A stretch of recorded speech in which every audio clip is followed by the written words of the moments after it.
नमस्ते, good evening. Coconut theatre, चाय वाय रंगमंच। चाय तो मम्मी को बोल दो।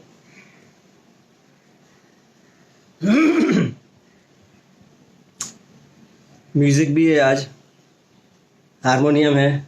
वानिया जी, आप सबसे पहले मौजूद हैं। वाह। विजय, हाँ, गुड इवनिंग। तो शुरू कर सकते हैं। संजय विद्रोही, हारमोनियम भी है, आज गाने भी होंगे। देखते हैं कितना लंबा जाता है। कोशिश तो करेंगे कि समय के अंदर सब हो, लेकिन गानों का और म्यूजिक का तो मज़ा कुछ अलग ही है। एक बार शुरू कर दिया। बहुत अच्छी शुरुआत हुई है ये कोकोनट थिएटर की तरफ से, चाय वाय रंगमंच।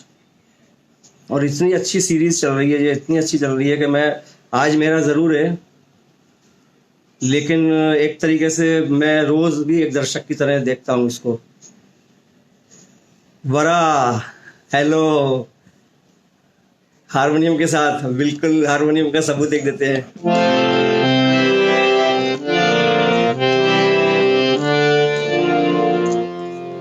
अच्छे अच्छे गाने होंगे कुछ, और थिएट्रिकल होंगे, उसमें बड़ी अदाकारी होगी।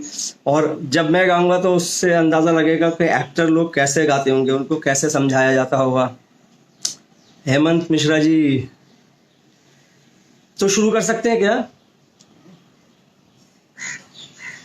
अच्छा, जैसे ही सिग्नल मिलेगा शुरू करेंगे। और सॉन्ग्स रहेंगे बीच बीच में, थोड़ा बोलूँगा मैं, उसके बाद में हल्का सा एक अपनी जर्नी के बीच बीच में जो नाटक, जो जिन नाटकों के नाम लूँगा मैं, उनके कोई गाना अगर आपको सुनाऊँगा तो उसमें थोड़ा सा आपको चेंज भी मिलेगा, मज़ा आएगा और थोड़ा वेरिएशन भी मिलेगा। हर दिन का कुछ अलग मज़ा होना चाहिए।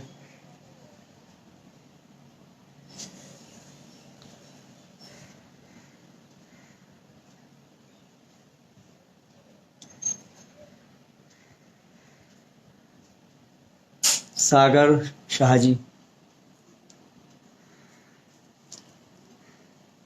अब लॉकडाउन में ऐसे ही देखना, नाम और आपके फोटो साथ में आ रहे हैं, बस यही इसी से तसल्ली ले रहे हैं। अदरवाइज नियम को फॉलो कर रहे हैं। जिस दिन थिएटर में आएंगे तो उस दिन तो सबको हिला देंगे। तो हम शुरू करते हैं। बहुत बहुत नमस्ते सबको। और सबसे पहले कोकोनट थिएटर, चाय वाय रंगमंच के सभी लोगों को, विजय, जयदेव और भी जो साथी हैं उन सबको मेरा नमस्ते। और ये 15-20 दिन से बातचीत चल रही थी कि एक दिन थिएटर म्यूज़िक के ऊपर करेंगे, तो मैंने ही कहा था कि 35 साल का एक अनुभव है, तो क्यों उसी को शेयर ना किया जाए एकदम। तो वो एक जर्नी भी हो जाएगी, और इस बीच में जितने डायरेक्टर्स आए जिनके साथ मैंने काम किया, तो उनके साथ में जो अनुभव हुए वो भी आपको बताएंगे। तो 1981 से ये सिलसिला शुरू हुआ। एक अचानक प्रोफेशनल रेपर्टरी कंपनी में मेरी एंट्री हो गई, जबकि मैं उस समय ग्रेजुएट भी नहीं था। और 12वीं क्लास पास करके, और बीकॉम फर्स्ट ईयर कॉमर्स का स्टूडेंट था। तो 1981 की बात है ये। बाकी घर में परिवार का जो वातावरण है वो संगीत का है। मेरे नाना जी बहुत बड़े गायक थे। HMV, हिज मास्टर वॉइस उस समय कहा जाता था। उस समय 1920-1930 के दौरान उन्होंने काफ़ी रिकॉर्डिंग्स की। और मेरी माँ निर्मला भट्ट जी, उन्होंने मुझे प्रारंभिक शिक्षा दी। इसके बाद और मेरे परिवार के सब बड़े भाई, प्रमोद भट्ट, मेरी वाइफ जो रंगमंडल भारतभवन में मुझे उनका साथ मिला। तो हम सब लोग मिलकर के बहुत रंगमंच की सेवा करते रहे। कॉमर्स का स्टूडेंट होने के वजह से मेरा रुझान संगीत में तो था ही, लेकिन सोच रहे थे कि परिवार में सब संगीत में तो हैं, एक अलग लाइन पकड़ते हैं, लेकिन वो मंजूर नहीं था। 1981 में सुबह सुबह मेरे भाई, बड़े भाई के दोस्त आए घर में, बोले 2 कश्ती का सवार बैरी जॉन दिल्ली से आए हुए हैं, रेपर्टरी के साथ वो प्ले कर रहे हैं, तो उसका म्यूज़िक शुरुआत हो चुकी है उसकी, तो आपके परिवार का बहुत नाम सुना है हमने, तो हम चाहते हैं कि वो इसमें जुड़ें। तो बड़े भाई ने गेंद मेरी तरफ फेंक दी कि तुम जाओ, बहुत तुम्हारा रुझान भी है। और उसके पहले दिल्ली में भी मैं एनएसडी के कई परिक्रमा लगा के आ चुका था। 10th क्लास के बाद जब गर्मियों की छुट्टी होती है तो दिल्ली गए थे हम, तो एनएसडी के चक्कर लगा रहे थे। तो एक होती है ना जो एक संस्कार होते हैं, तो पहुंच गया मैं, कारंजी से मुलाकात हुई और काफ़ी प्ले तैयार हो चुका था 1981 में। ये शायद अप्रैल, यही समर वेकेशंस के लिए तैयार करते हैं नाटक। तो म्यूज़िक पे काम शुरू हो गया। अब म्यूज़िक, वो प्ले ऐसा है, 2 कश्ती का सवार, सर्वेंट ऑफ टू मास्टर है, वो कार्लो गोल्डोनी का लिखा हुआ है। कॉमेडिया डेल'आर्टे के पॉइंट ऑफ व्यू से उसको पूरा निर्देशित किया जा रहा था, जिसमें बहुत मूवमेंट थे, फार्स था, मस्ती थी। एक्टर्स ऐसे लगते थे कि अभी यहाँ पास में बैठे हैं और मंच पर जाकर कुछ और हो जाते हैं। तो बड़ा कमाल का, और मैं डरता भी था कि इतना ऐसे कैसे बदल जाते हैं ये लोग। तो म्यूज़िक भी बड़ा ह्यूमरस था, मतलब म्यूज़िक को सीखने में मुझे टाइम तो नहीं लगा, लेकिन उसको समझने में टाइम लगा। और रन थ्रूज जब हुए तो बहुत, मैं बड़ी बड़ी कॉपियाँ लेकर के बैठता था। तो म्यूज़िक भी तैयार हो गया, प्ले भी हो गया तैयार। अब उसके बाद शोज़ के दौरान मुझे लगा कि कॉलेज में जैसे कुर्ते जीन्स की पैंट वगैरह पहन के बैठते हैं, ऐसे बैठ जाएंगे, लेकिन कॉस्ट्यूम आई तो हरा चोंगा, लाल कुछ कपड़ा, हारमोनियम बांधने के लिए कपड़ा और मालाएं फ़कीर वाली। शुरुआत वो फ़कीर कैरेक्टर से होती है उस प्ले की। उसके बाद में दाढ़ी लगाना है, ज़िंदगी में पहली बार दाढ़ी लगाने का अनुभव हुआ। अब दाढ़ी लगाने के बाद में क्रेप जो लगाते थे वो, उसके बाद मुंह खुलता नहीं था। और गाना था उसमें बहुत, एक अल्लाह बोल करके बहुत लंबा आलाप था, तो अल्लाह नहीं बोला जा रहा था। एक बार ओपन एयर में शो हुआ तो दाढ़ी के बाल मुंह में घुस गए सब, हवा तेज़ थी क्योंकि तालाब के किनारे का मंच है। तो बड़े ज़बरदस्त अनुभव हुए। तो लोग मज़ा भी उड़ाते थे कि क्रेप लगाने के बाद कहते थे अल्लाह बोलो एक बार। तो फिर हारमोनियम लटका के उसका वज़न, उसके बाद में नाचते हुए आते थे। वो गाना मैं आपको हल्की सी झलक देता हूँ, वो क्या हम गाते हुए आते थे। प्ले की शुरुआत होती थी अजान से। अजान एक बेसुरी सी होती थी, वो एक्टर पीछे से करते थे, और उसके बाद में हमारी एंट्री होती थी। सुबह का वक्त है, सब लोग अपने काम धंधे में लगे हुए हैं, सराय का एक सिचुएशन है, मौची है, सराय है, सब उसके काम काज करने वाले लोग सब एंटर कर रहे हैं, लोग नुक्कड़ों में बैठे हुए हैं। एक नुक्कड़ का माहौल था। तेरी कुदरत मेरे अल्लाह, मेरे अल्लाह सचमुच में निराली है। हजारों भूख मरते हैं मगर इनकी दीवारी है। किसी के मुंह में मीठा है, किसी के मुंह में कड़वा है, किसी के मुंह में मीठा है, किसी के मुंह में कड़वा है, किसी के मुंह में गाली है, किसी के मुंह में गाली है। अल्लाह तेरी क्या कुदरत, अल्लाह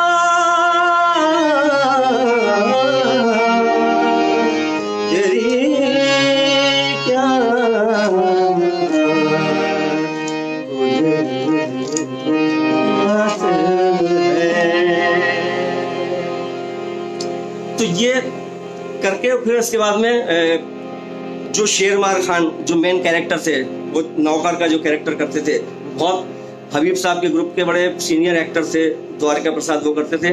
तो हम लोग फिर बैठ जाते थे, सब लोग आदाब आदाब आदाब करते थे, हम लोग बैठते थे। फिर उसके बाद में फिर हम उनकी एंट्री कराते थे। तशरीफ ला रहे हैं ये शेर मार प्यारे मस्ती में गा रहे हैं, हो शेर मार प्यारे, ओ शेर मार प्यारे, ओ शेर मार प्यारे, शेर मार प्यारे, ओ शेर मार प्यारे। तो ये पूरे एक कास्ट का इंट्रोडक्शन होता था। तो ये पहला मेरा शो का अनुभव था जिसमें क्रैप लगाई, कॉस्ट्यूम्स भी पहली बार मिली। फिर पूरे नाटक में एक चुपचाप, एक सिंसियरली अपनी क्यू चार्ट के साथ बैठते थे। अब उसी में वो प्ले के बारे में तो ज़्यादा नहीं बता पाऊंगा, लेकिन इतना बताऊंगा कि एक बड़ा इंटरेस्टिंग नौकर है जो एक साथ दो मालिकों की नौकरी कर रहा है, और दोनों मालिक बाद में हस्बैंड वाइफ निकलते हैं और एक सराय पे रुके हुए हैं, लेकिन दोनों से वो छिपाता रहता है, बड़ा मिस्चीवियस है। और उसका एक ही कोशिश है उसकी कि वो उसकी ये पोल खुल न जाए। तो एक बार बहुत जब उसको काम दे देते हैं दोनों मालिक, तो वो ऑडियंस में आकर के बोलता है कि देखो इसको कहते हैं किस्मत का धनी। और उसके बाद में एक वो क्लासिकल गाना गाने के लिए एक एक्शन में बैठ जाता है। वो इतना इंटरेस्टिंग गाना कारण जी ने बनाया, राग देश पे बनाया। राग देश मेरी नज़र में बड़ा सिंसियर राग रहा है और है भी वो, लेकिन सिंसियर राग, उस राग के अंदर कैसी मस्खरी वो नौकर का कैरेक्टर करता है, उसकी एक झलक आपको देता हूँ। पहले आलाप लगाता है और फिर इंटरेक्ट करता है म्यूजिशियन से।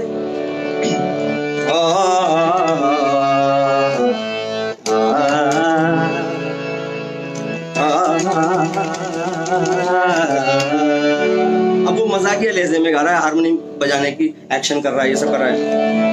अब अपनी कहानी बता रहा है, देखिए इस गाने में। एक चाबी से, एक चाबी से खोल रहा हूँ दो दो दो दो मालिक का ताला, ओ ताला दो मालिक का ताला। अब उसमें गाने में बता दी उसने, देखिए कि एक चाबी से खोल रहा हूँ, दो मालिक का ताला है, एक दो लोगों की नौकरी कर रहा हूँ और छिपा रहा हूँ उसको। मैं हूँ किस्मत वाला, ओ वाला, मैं हूँ किस्मत वाला, ओ वाला वाला वाला वाला, सानी सानी धा पा मा नी धा पा मा गा रे सा। अब इसमें वो बेसुरा भी होता था, लेकिन वो उसके कैरेक्टर का के लिए जरूरी था। वो सुर में गा देता तो वो कैरेक्टर से बाहर हो जाता। तो ये थिएटर म्यूजिक की बारीकी हमें सीखने को मिली कि यहाँ पर बेसुरा उसका होना जरूरी है, क्योंकि वो सीखा हुआ कोई कैरेक्टर नहीं है, वो नौकर का कैरेक्टर, स्ट्रीट कैरेक्टर है। वो इतना सफाई से सुर में ताल में नहीं गा सकता, तो ताल में भी वो बेसुरा बेताला होता था, बेसुरा होता था। एक वक्त में दो मालिक की कैसे करूंगा खिदमत, मुश्किल है। एक वक्त में दो मालिक की कैसे करूंगा खिदमत, बड़ी मुश्किल है। अरे मुश्किल क्या है, मुश्किल क्या है, मुश्किल क्या है, मुश्किल क्या है, क्या है क्या है क्या है क्या है क्या क्या क्या क्या। अरे काम करूंगा चमकी, अरे चमकी पूछो क्या, चमकी मेरी किस्मत, मेरी किस्मत, मेरी किस्मत की से मातर। ओ एक चाबी से खोल रहा वो मालिक का ताला, बोला ताला वो मालिक का ताला, बोली गड़ी ताला वो मालिक का ताला, वो गड़बड़ झाला वो मालिक का ताला। तो ये पूरी इसमें इम्प्रोवाइजेशन करता है। वो इम्प्रोवाइजेशन करने में तबले के बोल भी बोलता है और उस तरीके की सब हरकतें करता है, डांस भी करता है। तो एक तरीके से ये प्योर क्लासिकल राग में और ऐसी मस्ती उस कैरेक्टर के साथ में करवाई, ये थिएटर म्यूजिक का कमाल है, ये कारण जी का कमाल था। उस समय पर मुझे थोड़ा थोड़ा समझ में आने लगा कि हम राग की बंदिशों में तो रहेंगे, लेकिन हमें नाटक में अगर उस कैरेक्टर के लिए हमें काम करना है, उस कैरेक्टर के लिए गाना बनाना है, तो उस कैरेक्टर के स्टेटस के हिसाब से हमें कंप्रोमाइज़ करना पड़ेगा। हम उसके सुर के और ताल के पीछे लग नहीं सकते। हम जिद नहीं करेंगे कि नहीं तुम्हें सुर में गाना होगा, तुम्हें ताल में गाना, क्योंकि उसका कैरेक्टर ऐसा है। तो एक तरीके से ये मेरे जिंदगी का पहला नाटक था जिसमें ये दो अनुभव हुए, एक तो क्लासिकल म्यूजिक का और दूसरे गेटअप में जो खुद स्टेज में आकर के गाने का। इसके बाद में और नाटक 2-3 साल के अंदर बहुत नाटक हुए वहाँ। घाशीराम कोतवाल हुआ, हयवदन हुआ, स्कंदगुप्त हुआ, अंधा युग हुआ। अंधा युग बंसी कौल साहब ने डायरेक्ट किया था और इन्होंने कारण जी ने उसका म्यूजिक किया था। तो उसमें एक अश्वत्थामा का गाना था, जब वो उसको ब्रह्मास्त्र के लिए मणि उसको जब शंकर देते हैं तो वो तांडव का पूरा एक रचा था वो। तो उसका एक आपको अंधा युग, अब देखिए आप 2 कश्ती के सवार से अंधा युग के का पैटर्न कैसा चला जाता है, कितना फर्क हो जाता है उसमें। उसके बाद में हयवदन की एक खूबसूरत मेलोडी जो मेरे कई स्टूडेंट्स इस समय देख रहे हैं, बड़ा मुद्रिका, ये लोग सब अभी इनको याद आएगा है। ये भी इन लोगों ने सीखा है, बच्चों ने, मेरे कुछ स्टूडेंट्स इंस्टीट्यूट के हैं वो सब सीख चुके हैं। रुद्रदेव का बालिक भैरव भूतनाथ है, आत्म समदवम स्वयं श्रेष्ठ सर्वज्ञ महेश्वर विरूपाक्ष है शत्रु भयंकर। रुद्रदेव का बालिक भैरव भूतनाथ है, आत्म समदवम स्वयं श्रेष्ठ सर्वज्ञ महेश्वर विरूपाक्ष है शत्रु भयंकर। रुद्रदेव का बालिक भैरव भूतनाथ है, आत्म समदवम स्वयं श्रेष्ठ सर्वज्ञ महेश्वर विरूपाक्ष है शत्रु भयंकर। ये हारमोनी में कोरस चलता है। उसके बाद में कथा गायक आते हैं। वे शंकर थे प्रलयंकर थे, वे शंकर थे प्रलयंकर थे, वे शंकर थे प्रलयंकर थे, वे शंकर थे प्रलयंकर थे। वे रौद्र वेशधारी विराट, वे रौद्र वेशधारी विराट जो शिविर द्वार पर दिखे अश्वत्थामा। रुद्रदेव का बालिक भैरव भूतनाथ, बैकग्राउंड चल रहा है।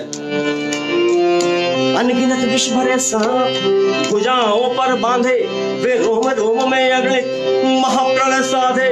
जो शिविर द्वार पर दिखे अश्वत्थामा को, जो शिविर द्वार पर दिखे अश्वत्थामा को। वे आशुतोष हैं हाथ उठाकर बोले, रुद्रदेव का बालिक भैरव भूतनाथ है, आत्म समदवम स्वयं श्रेष्ठ सर्वज्ञ महेश्वर विरूपाक्ष है शत्रु भयंकर। ये जब कोरस था ये ट्रांस में जाता था और इसमें सब काले लबादे ओढ़े और बड़े बड़े ढोल लेकर के सब अब लबादों के अंदर ये कोरस का कैरेक्टर रहता और उसको झूम झूम के गाते थे। रुद्रदेव का बालिक भैरव भूतनाथ है, आत्म समदवम स्वयं श्रेष्ठ सर्वज्ञ महेश्वर विरूपाक्ष है शत्रु भयंकर। आवाज भी एक तरीके से लथड़ सी थी, वो मतलब स्मार्ट सिंगिंग नहीं थी। रुद्रदेव का बालिक नहीं, रुद्रदेव का बालिक एकदम गुदगुदाने वाला। तो एक तरीके से 2 कश्ती के सवार का ह्यूमरस म्यूजिक, उसके बाद में ये एक वातावरण तैयार करने वाला अंधा युग का म्यूजिक, उसी के साथ में हयवदन की रिहर्सल चलती थी। अब बड़ी इंटरेस्टिंग बात यह थी कि मैं उस समय ग्रेजुएट नहीं हुआ था, तो सुबह मेरा बीकॉम फाइनल का एग्ज़ाम होता था, तो सुबह की रिहर्सल में मैं थोड़ी सी छूट लेता था। उसके बाद शाम को हयवदन के शोज कई बार ऐसे हुए कि सुबह एग्ज़ाम दे करके शाम को मैं शो पर आया। उसका म्यूज़िक एकदम मेलोडियस म्यूज़िक, भावपूर्ण और बहुत फिलोसॉफिकल उसके शब्द थे।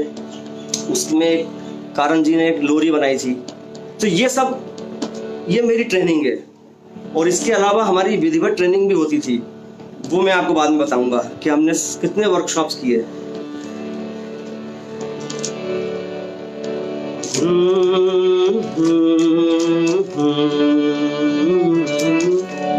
आयो रे आयो सवार, अलबेला बाका सवार। आयो रे आयो सवार, अलबेला बाका सवार। पगिया में हीरे सीकल थी, सीने पे बेले कहा।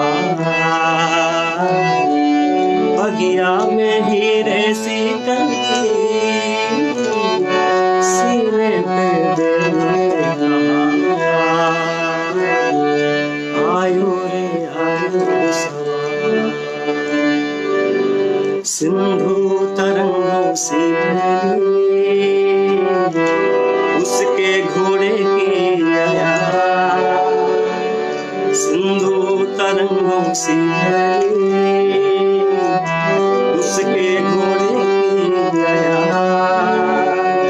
सपनों का राजकुमार, आलो रे आलो सो जा प्यारे, देख सुहाने सपने, मीठे मीठे सपने, मीठे मीठे सपने।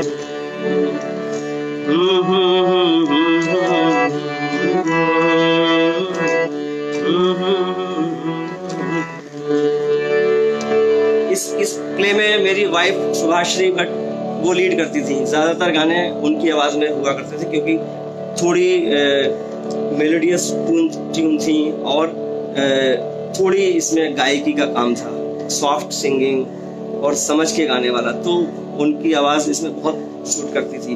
तो कारन जी की वो फेवरेट सिंगर भी थी, आवाज़ उनकी बड़ी दमदार है, मतलब अभी भी है। किसी मौके पे उनको आपको सुनाएंगे। तो दो कश्ती के सवार, अंधा युग, स्कंदगुप्त और घाशीराम, इसके साथ साथ एक बहुत बड़ा अनुभव हुआ मुझे जब अलखनंदन जी ने महानिर्वाण का प्ले कारन जी के साथ करने का निर्णय लिया कि कारन जी महानिर्वाण में मेन रोल भाऊराव का करेंगे। तो वो एक बहुत चैलेंजिंग था क्योंकि कारन जी एज ए म्यूजिक डायरेक्टर और रंगमंडल के भी डायरेक्टर, तो प्रशासनिक जवाबदारी हैं और उसके बाद में एक बड़े रोल करने की जवाबदारी है। डॉली जी नमस्कार, असित, अभी सबको मैं देख रहा हूँ, आशीष, सबको देख रहा हूँ और मुझे मालूम है कि अभी मैं गाना गाते गाते देख ही रहा हूँ, लेकिन सबका नाम लेके जवाब दूंगा मैं। तो हाँ, भाऊराव, तो भाऊराव के रोल में भाऊराव क्या, वो कीर्तनकार, जब उनकी डेथ हो जाती है तो कीर्तनकार के रूप में जब वो आते हैं तो वो पूरे नाटक में कीर्तनकार के रूप में रहते हैं। तो म्यूजिक में लीड करता था, कंडक्ट करता था, तो हम लोग बिल्कुल जैसे युद्ध स्तर पे तैयार सैनिक की तरह रहते थे, क्योंकि कारन जी कभी भूल जाएंगे मान लीजिए, तो हम कैसे उनको याद दिलाएंगे, इसकी स्ट्रेटेजी एक तैयार होती थी। वो स्ट्रेटेजी तैयार होने में मैं पूरी स्क्रिप्ट लेकर के बैठता था। अपने आप को 3 लोग, उनको कहा गया था 3 लोग अपने आप को भाऊराव समझा करो। स्टेज में तुम दूसरे कैरेक्टर कर रहे हो लेकिन अपने आप को भाऊराव समझो और आसपास रहो कारन जी के, मतलब क्योंकि बहुत जवाबदारियां थी। वो पता नहीं दिल्ली से, मुंबई से दुनिया भर की रिकॉर्डिंग करते हुए, नए नए लोगों से मिलते हुए आते थे और अचानक रिहर्सल में शामिल होते थे, तो एक जवाबदारियों का बहुत उनके ऊपर बोझ था। तो कई बार भूल जाते थे तो हम उनको याद दिलाते थे। मुझसे कारन जी ने कहा था कि आप ना एक क्यू आगे चला करो, एडवांस में मेरे को एक क्यू दे के रखा करो, जैसे एक गाना मैं गा रहा हूँ लेकिन अगले गाने का क्यू मुझे दे दिया करो। तो ये इसमें हमें चैलेंजिंग हमने लिया और ये हमने बहुत सारे शो किए और कभी ऐसा गलत काम नहीं हुआ जिसमें दर्शकों को लगा हो कि भूल गए। तो ये 4-5 बड़े महत्वपूर्ण नाटक रहे हैं मेरे जिंदगी में जो कारन जी के साथ रहे। उसके बाद में फिर PL देशपांडे साहब को कालिदास सम्मान मिला, तो उनके ऊपर एक नाटक करना था। उन्होंने नाटक लाने में शायद असमर्थता व्यक्त की थी, तो भय प्रकट कृपाला दीनदयाला नाटक अलखनंदन जी ने किया, तो पहली बार मुझे उसमें म्यूजिक डायरेक्शन करने का मौका मिला। तो वहाँ उसकी आरतियाँ वगैरह मैंने बनाई, बहुत अच्छा काम माना गया उस समय, कारन जी ने भी तारीफ की।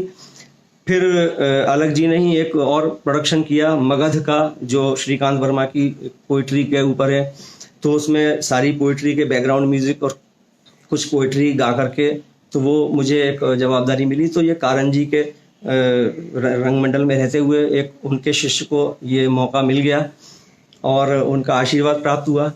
तो एक तरीके से ये मेरा डायरेक्शन का सिलसिला ऐसे शुरू हुआ। उसके बाद में रेपर्टरी की जब 2 महीने की छुट्टी होती थी तो हम लोग कुछ प्लेस करते थे। उसमें हमारे एक दोस्त जयंत देशमुख ने मृत्युंजय किया, आलोक चटर्जी साहब ने राजा किया, ध्रुव स्वामी ने किया, डॉक्टर राउत ने उस समय झिमिटी खेड़ा किया जो उड़िया भाषा में था। उसको हम लोग नेशनल तक गया, वो दिल्ली में कमानी थिएटर में उसका शो हुआ। शो किस दिन था, आज जब मैं उसको रिकॉल कर रहा था तो 2 जनवरी को सफदर हाशमी की जिस दिन डेथ हुई थी उस दिन हमारा शो कमानी में था। तो हबीब साहब ने आकर के इनॉग्रेट किया, 2 मिनट का मौन करके हम लोगों ने शो शुरू किया, उनको डेडिकेट किया। तो एक तरीके से ये मेरी डायरेक्शन का सिलसिला शुरू हुआ। मुंबई में जब आए 1990 में मुझे बुलाया गया मुंबई।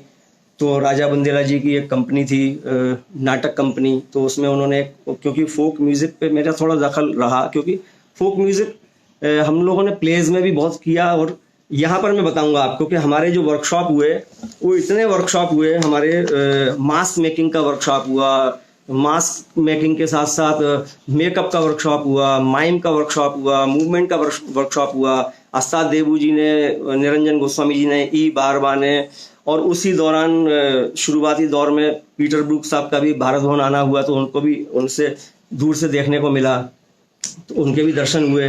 तो एक इतने अच्छे अनुभवों से हमें गुजरने का मौका मिला। तो बॉम्बे आकर के मैंने एक पूरब का छेला एक प्ले था, उस प्ले में मैंने म्यूज़िक दिया। तो उसके 35 शो 2 साल के अंदर पृथ्वी थिएटर में 35-40 शो हुए। लगातार उनको डेट्स मिलती थी, क्योंकि एक फोक फ्लेवर का नाटक था। मुंबई में फोक की कमी हमेशा खली है लोगों को। तो जब फोक नाटक होता है तो लोग टूट के आते हैं। अब तो म्यूजिकल नाटक मुंबई में इतने होते हैं कि लोग 500-800 रुपए के टिकट में भी वो एडवांस करते हैं। तो उसमें उसकी एक गाने की धुन आपको सुनाता हूँ कि एक सीन फ्रीज होता है और उसमें मन में जो चल रहा है, मन की बात कही जाती है। वो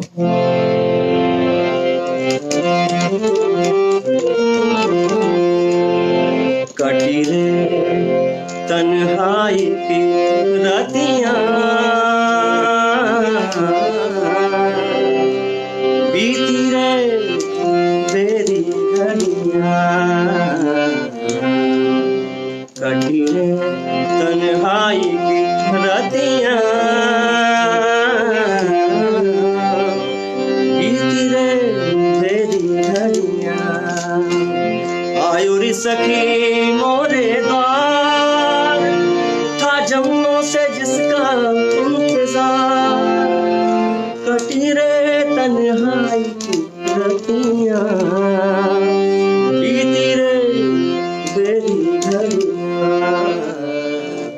कटी रे तन्हाई की रातियां।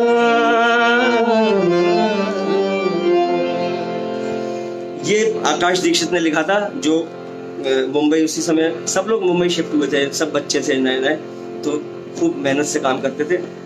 तो ये प्ले जब भी होता था मुंबई, मुझे मेरे रेपर्टरी से छुट्टी लेकर के आता था और उसके बाद वहाँ जाकर के वापस डांट खाता था। लेकिन 35 शो उन्होंने किए और कहा कि ये आपके बिना हम नहीं कर सकते, ये शो आपकी डेट मिलेगी तभी हम पृथ्वी में हाँ करेंगे। तो ये मुंबई में थिएटर पहली बार मेरा 1990 या 91 में हुआ। उसके बाद 1997 में मैं जब मुंबई परमानेंट आ गया 1997-98 में, तो नादरा जी के यहाँ काम शुरू किया।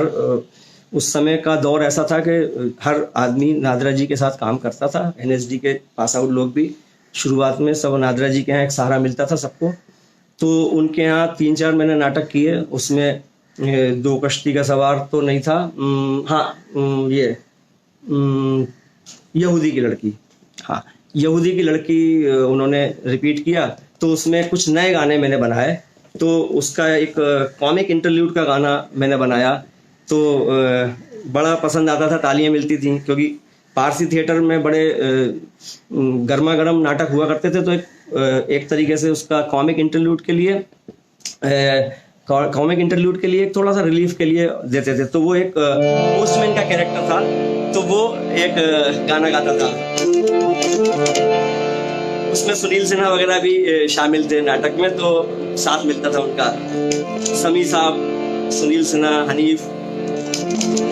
नाई से टाई लगाकर, ओ नाई से टाई लगाकर बना मैं कैसा जेंटलमैन, नाई से टाई लगाकर बना मैं कैसा जेंटलमैन, छोड़ी है देसी लैंड, मुझसे डरते हैं पोस्टमैन, वाह वाह जिसको हो एक माह में 3000 इनकम, वाह वाह वाह वाह वाह, उसी मलका को मैं बनाऊं अपनी मैडम, ताकि कहलाऊं मैं जेंटलमैन। नाइस से टाई लगाकर बना मैं कैसा जेंटलमैन, नाइस से टाई लगाकर बना मैं कैसा जेंटलमैन, छोड़ी है देसी लैंड, मुझसे डरते हैं पोस्टमैन, पोस्टमैन, पोस्टमैन। तो ये गाना, जबकि यहूदी की लड़की में बाकी जो धुनें बनाई थी वो सब बहुत गंभीर थी सिचुएशन के साथ थी, लेकिन ये एक तरीके से काफी मजाकिया किस्म का कैरेक्टर था, तो ये मजाक में एक होता था। तो उनके साथ में मैंने कई प्ले किए नादिरा जी के साथ में। इतिहास तो मैं ले गया, कन्हैया, कनुप्रिया और अंधा युग का एक दोनों की मिली जुली स्क्रिप्ट थी, वो की। उसके बाद मैंने मुंबई में फिर एकेडमिक्स में गया मैं, तो वहाँ पर मुंबई यूनिवर्सिटी में वामन केंद्र जी के साथ में 2-3-4 प्ले किए। वेद पश्य उनका एक नाटक था। उसके बाद में मोहनदास और अंधा युग, वहाँ भी रिपीट हुआ स्टूडेंट्स के साथ में, लेकिन अंधा युग में मैंने जितनी बार भी किया गाने सब बदल के किए, तो वो एक चैलेंज भी था मेरे लिए। और भी 3-4 नाटक वहाँ हुए। उसके बाद में ड्रामा स्कूल मुंबई में 2015 से मैं पढ़ाने गया, तो वहाँ का एक अलग अनुभव था। वो एक अलग किस्म की इंस्टीट्यूट है जो बहुत रेयर इंस्टीट्यूट में है। मुंबई में ऐसी इंस्टीट्यूट मैंने नज़र नहीं आई मुझे। तो वहाँ मेरी क्लासेस म्यूज़िक की होती हैं, एक्टर्स के साथ में 1-1.5 घंटे रोज़ म्यूज़िक का काम होता है, उनकी बेसिक ट्रेनिंग होती है।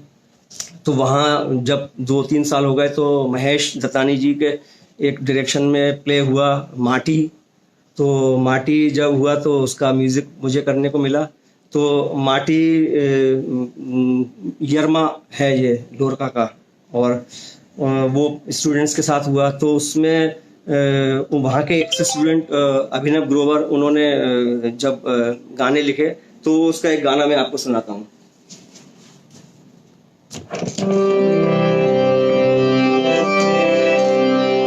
यारमा सबको मालूम है, ज्यादातर थिएटर के स्टूडेंट्स जितने भी हैं सब यारमा कहानी के बारे में जानते हैं, ठीक है ना। सावन के झूले खेता में और एक झूला हमारे आंगन में, सावन के झूले खेता में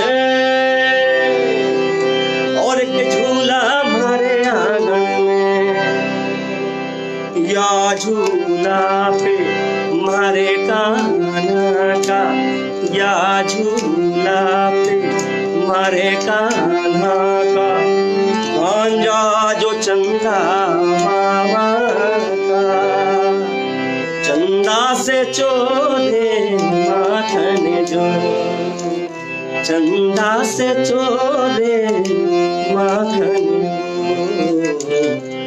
लल्ला ने डोली माने सीधा बने दो, मन्ना मन लल्ला ने डोली माने सीधा बने दो, सावन के झूले खेता में और एक झूला हमारे आंगन।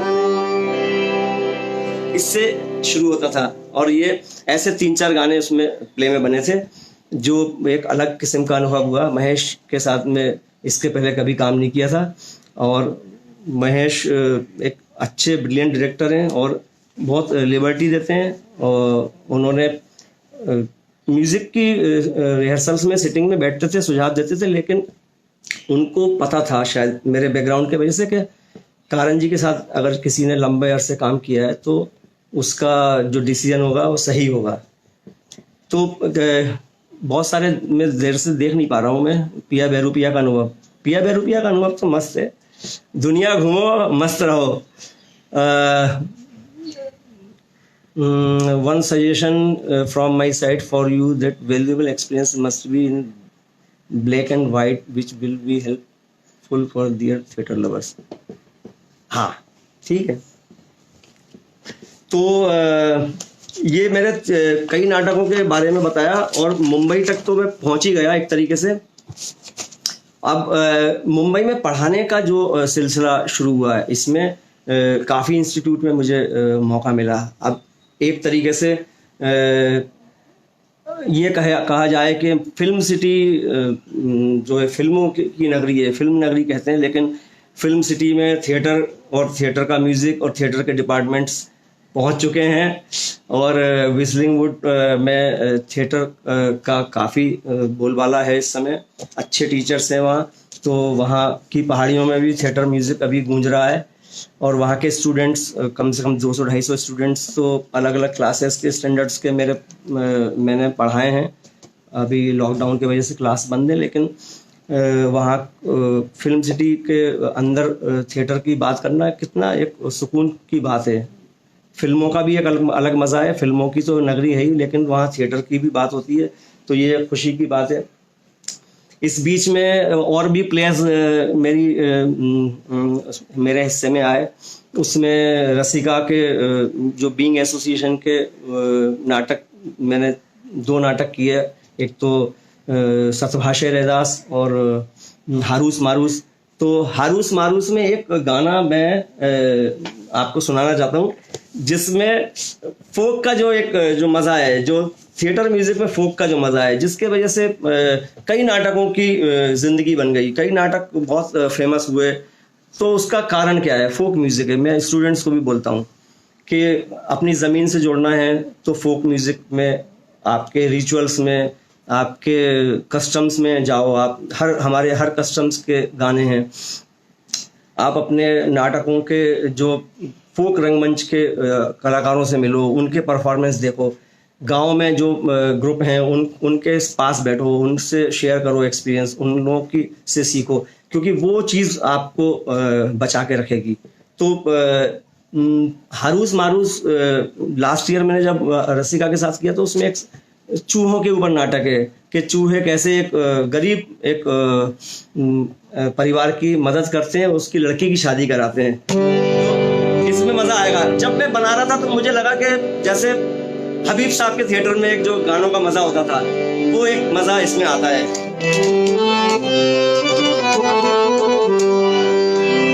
कराई रे कराई देखो चूहा ने गोरी की सगाई है, कराई कराई रे कराई देखो चूहा ने गोरी की सगाई है, कराई कराई रे कराई देखो चूहा ने गोरी की सगाई है, कराई कराई रे कराई देखो चूहा ने गोरी की सगाई है, कराई कराई रे कराई देखो चूहा ने गोरी की सगाई है, कराई। अरे चोरी की मुंदरी है, चोरी को अनाज, कलेक्टर के बाबू पे गरीब को है नाज।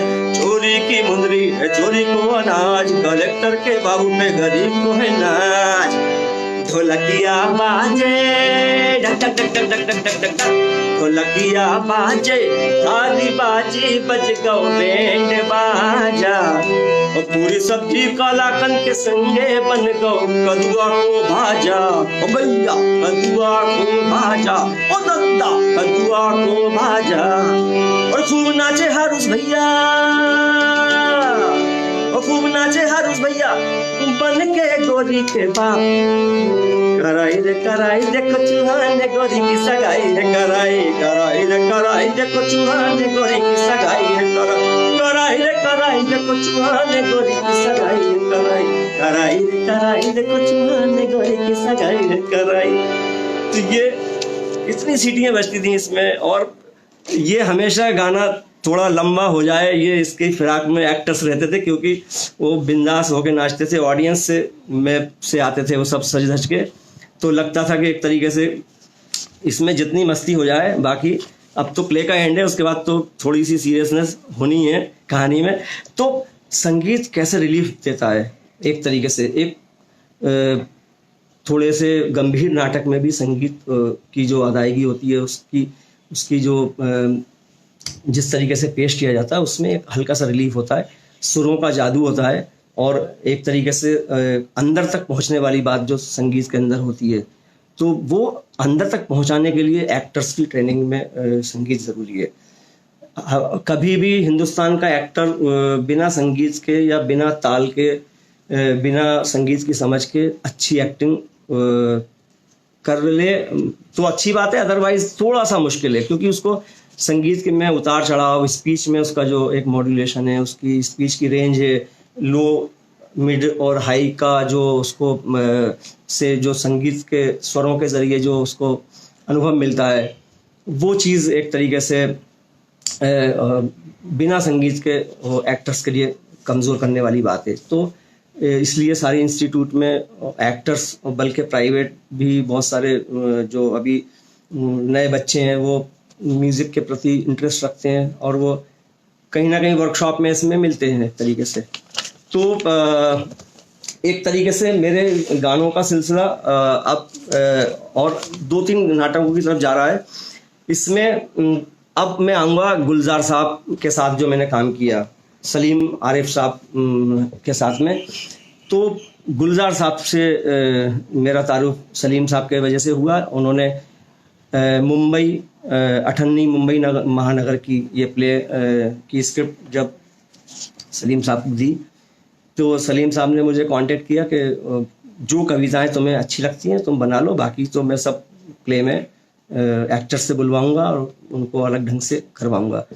तो मैंने एक तरीके से मुझे आज़ादी भी मिल गई, तो मैंने स्क्रिप्ट पढ़ी रखी और फिर मैंने जो कहानी और पोएम में जो अच्छी चीज़ें जो मुझे लगी वो मैंने उनको संगीतबद्ध किया।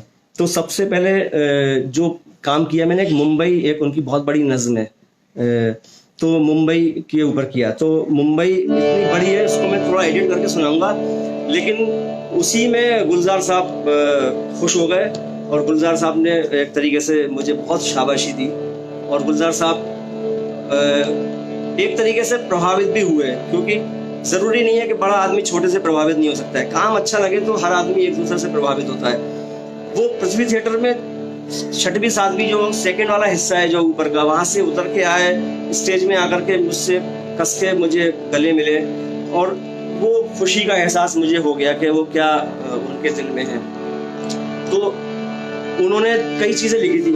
एक तो एक लाइन वो एक हमेशा प्ले में हम यूज़ करते थे जो मुंबई के लिए कही जाती है, अभी सुन के आपको अंदाजा हो जाएगा।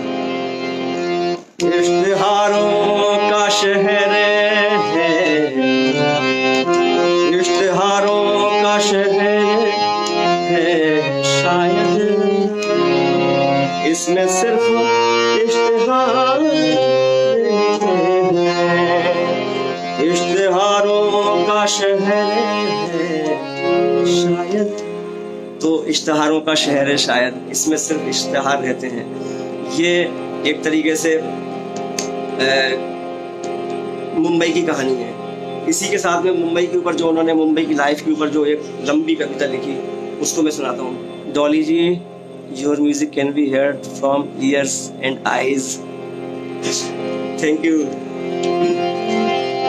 तो मुंबई के ऊपर जो नस्म थी वो एक बड़ी कविता है उनकी, लेकिन मैं एडिट करके सुनाऊंगा।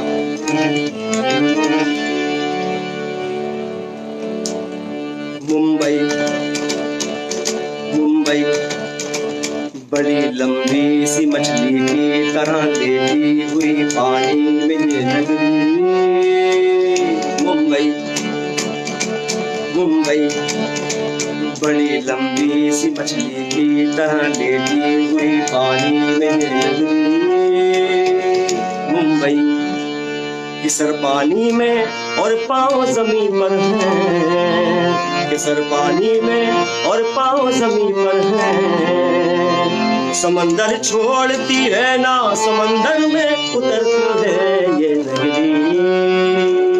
मुंबई मुंबई जुराबें लंबे लंबे साहिलों की पिंडलियों तक खींच रखी है। समंदर खेलता रहता है पैरों से लिपट कर, हमेशा छींकता है शाम होती है तो टाइड में। समंदर यहीं देखा है साहिल पर, समंदर होठ में भरकर जो शाने की तरह हर रोज पी जाता है सूरज को।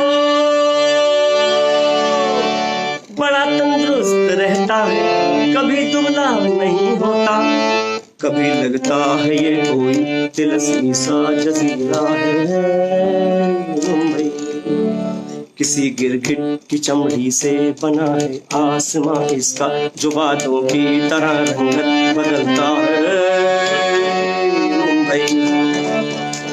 कसीनों में रखे दूल्हे की सूरत चलता रहता है, कसीनों में रखे दूल्हे की सूरत चलता रहता है मुंबई।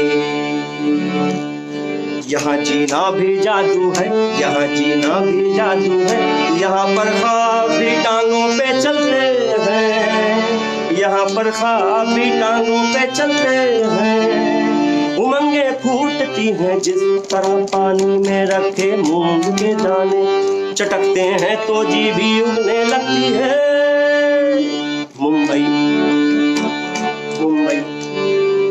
यहाँ दिल खर्च हो जाते हैं अक्सर, कुछ नहीं बचता, यहाँ दिल खर्च हो जाते हैं अक्सर, कुछ नहीं बचता। सभी चाटे हुए पत्थर हवा में उड़ते रहते हैं।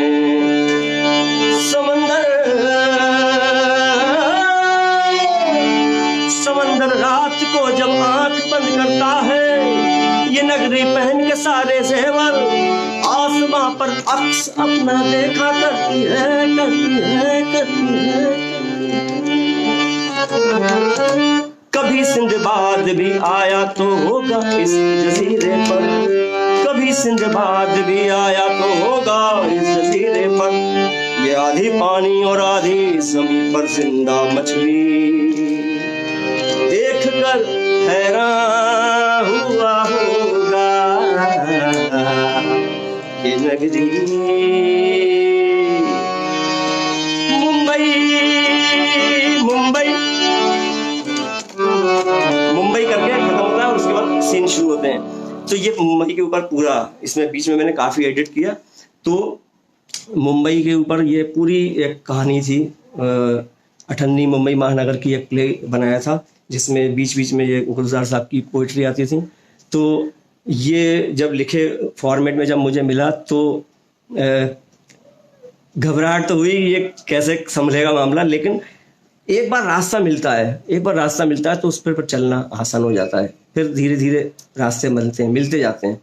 तो ऐसे ही सुरों का है, एक बार एक दो लाइन की कॉम्पोजिशन बन गई तो ये मान के चलिए कि फिर अब आपको सुरों का सहारा मिलता रहेगा, और सुरों का सहारा मिलेगा, साजिंदों का सहारा मिलेगा। मेरे कई इसमें म्यूजिशियन भी देख रहे हैं, इसमें अनूप भाई हैं, टी.एस. धर्मेश हैं, मेरे पुराने सब भोपाल के मित्र, और अवधेश है, नूतन कुलश्रेष्ठ जी हैं, और डॉली जी तो बार बार अभी दिख ही रही हैं, प्रीता जी भी मुझे बीच में उनका भी दिखा था, और मेरे परिवार के लोग भी देख रहे हैं। तो एक तरीके से बहुत लंबा एक 35 साल के उसमें एक 45 मिनट 30 मिनट में समेटना मुश्किल है, लेकिन फिर भी मैंने कुछ चीज़ें इसमें की हैं। अच्छा, एक अब पोइट्री की बात चलिए तो एक मैंने पोइट्री की सर्वेश्वर द्वाल सक्सेना जी की, जो कला एकेडमी के छात्रों ने एक हवालात प्ले किया था, जो पद्मश्री जोसलकर जी के डायरेक्शन में।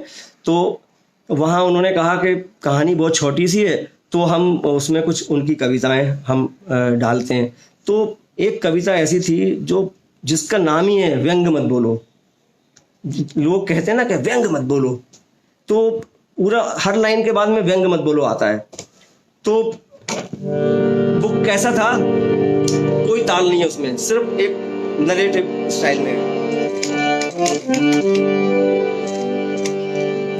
व्यंग मत बोलो, व्यंग मत बोलो, व्यंग मत बोलो, व्यंग मत बोलो।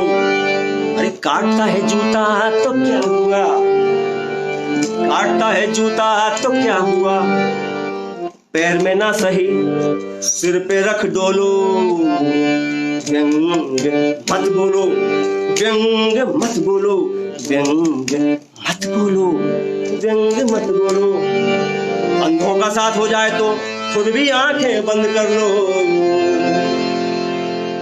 अंधों का साथ हो जाए तो खुद भी आंखें बंद कर लो।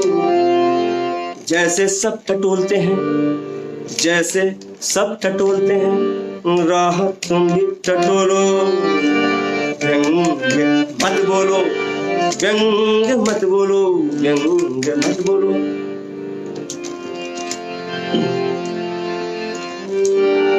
क्या रखा है कुरेदने में, हर एक का चक्रव्यूह भेदने में, सत्य के लिए निरस्त टूटा पहिया ले, जैसी है दुनिया उसके साथ बोलो, व्यंग्य मत बोलो, व्यंग्य मत बोलो, व्यंग्य मत बोलो, व्यंग्य मत बोलो।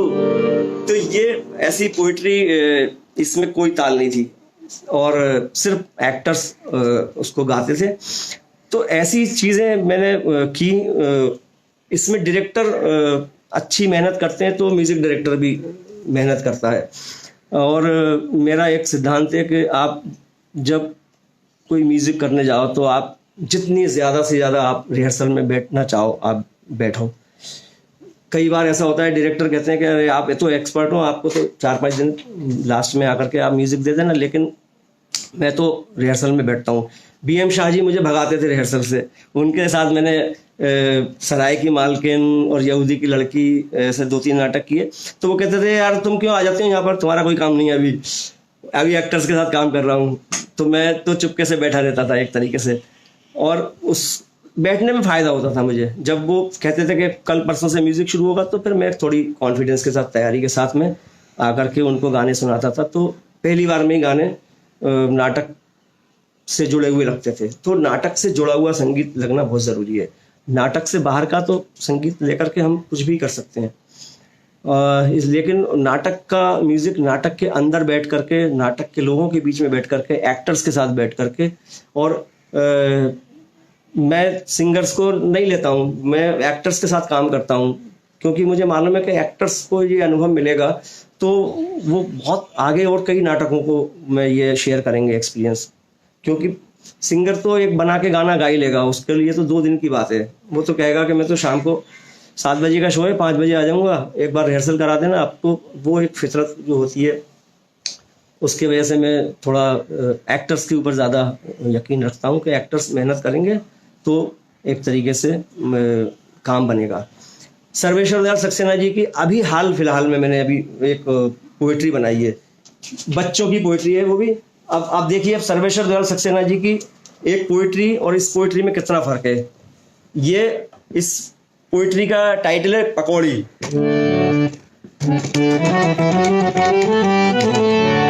बच्चों की है। दौड़ी दौड़ी आई पकौड़ी,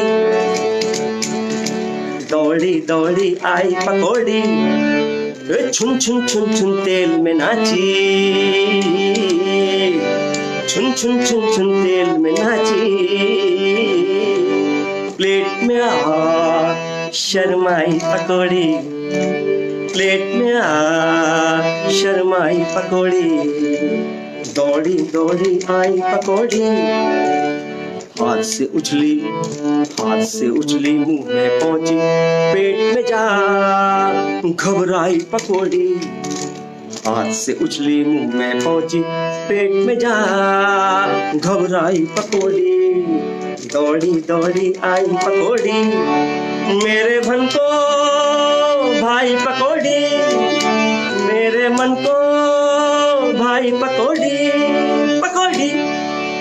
तो ये अभी 3-4 दिन में बच्चों की कुछ पोइट्री मुझे मिली। तो सर्वेश्वर दयाल सक्सेना जी की एक व्यंग्य मत बोलो, फिर उनका एक बकरी नाटक भी मैंने किया था, वो एक दौड़ी दौड़ी आई पकौड़ी। सर्वेश्वर दयाल सक्सेना का है वदन में बाँचे जो बानी गाथा पुरानी। तो आप देखिए कि एक राइटर भी कितने फ्लेक्सिबल होते हैं। तो एक थिएटर वाले एक्टर को, एक उसके टेक्नीशियन को, एक म्यूजिशियन को, म्यूज़िक डायरेक्टर को फ्लेक्सिबल क्यों नहीं हो सकता? वो भी सब जगह से ढूंढ के लाएगा। क्योंकि बाँचे जो बानी गाथा पुरानी अपने आप में बहुत सीरियस गाना है, और हैवदन की कहानी उसी के ऊपर टिकी हुई है। उस गाने से पता चल जाता है कि हैवदन नाटक क्या है। तो एक तरीके से ये मेरा सफ़र रहा है। आखिर के एक गाने में मैं एक महाराज के गाने से ख़त्म करूँगा, उसके पहले थोड़ी सी जानकारी ले लेता हूँ। थोड़ा मेरा भी 1-2 मिनट का रेस्ट हो जाएगा। 1-2 मिनट तो नहीं, एक 10-15 सेकंड।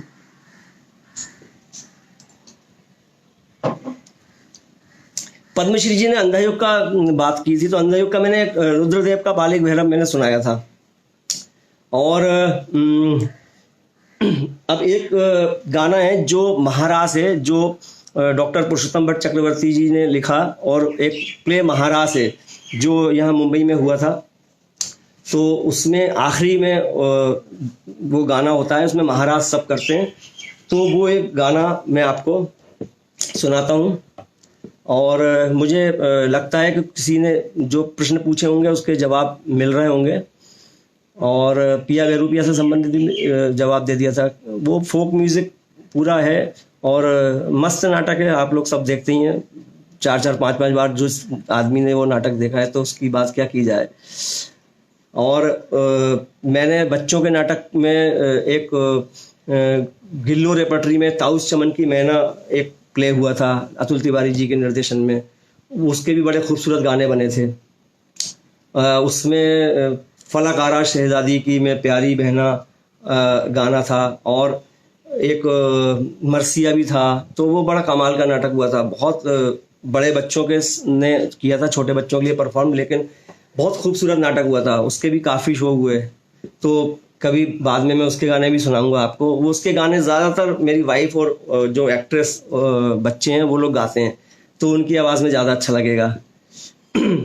तो आखिर में ख़त्म करने के पहले मैं कोकोनट थिएटर का शुक्रिया अदा करता हूँ, और इतनी एक चाय वाय और रंगमंच के टाइटल पर आपने मुझे बुलाया, और इतना अच्छा अनुभव रहा।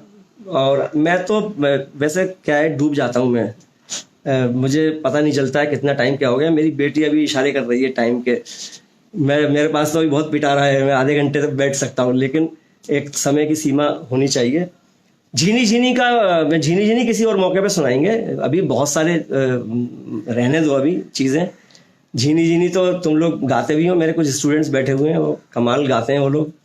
तो घन घन घन घनन घनन घन घन घन घनन घन, देख फेस्टिवल के गाने से ख़त्म करते हैं। तो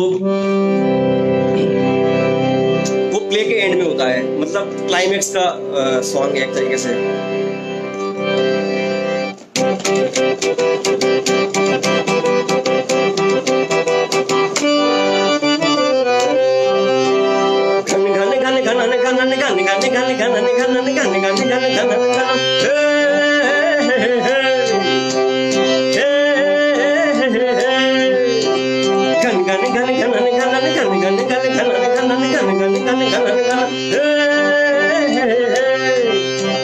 पूर्ण चंद्र शरद रात जमुना तक आधी रात, पूर्ण चंद्र शरद रात जमुना तक आधी रात, शारदी जुनाई में वंशी की मधुरता, शारदी जुनाई में बंसी की मधुरता।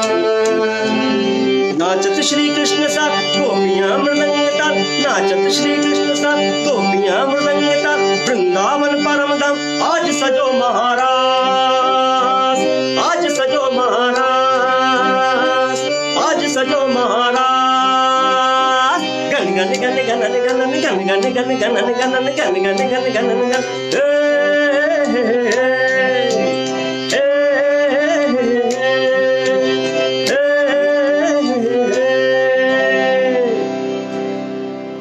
इसमें कई गाने छूटे, लेकिन मैं जब किसी बाद में फिर से मौका मिलेगा, मृत्युंजय के एक गाना था एक, उसका मैं जिक्र जरूर करता हूँ। हाँ, क्योंकि वो गाने में एक म्यूजिकल अप्रोच है।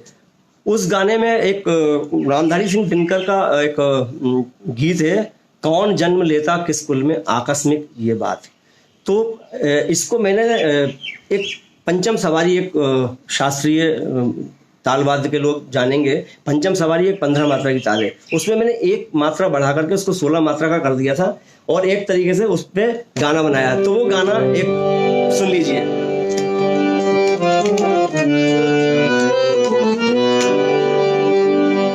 तो उसमें बोल ऐसे बोल देता हूं मैं, ताकि आपको लगे पंचम सवारी क्या, धी ना धी धी का धी धी ना धी धी ना, तीक दीना तिक दीना टक्का दीदी ना दीदी ना दीदी ना दीदी कक दीदी ना दीदी ना तीक दीना तिक दीना टक्का दीदी ना दीदी। कौन जन्म लेता किस कुल में आकस्मिक ये बात, कौन जन्म लेता किस कुल में आकस्मिक ये बात। छोटे कुल पर किंतु यहाँ होते कितने आघात, छोटे कुल पर किंतु यहाँ होते कितने आघात।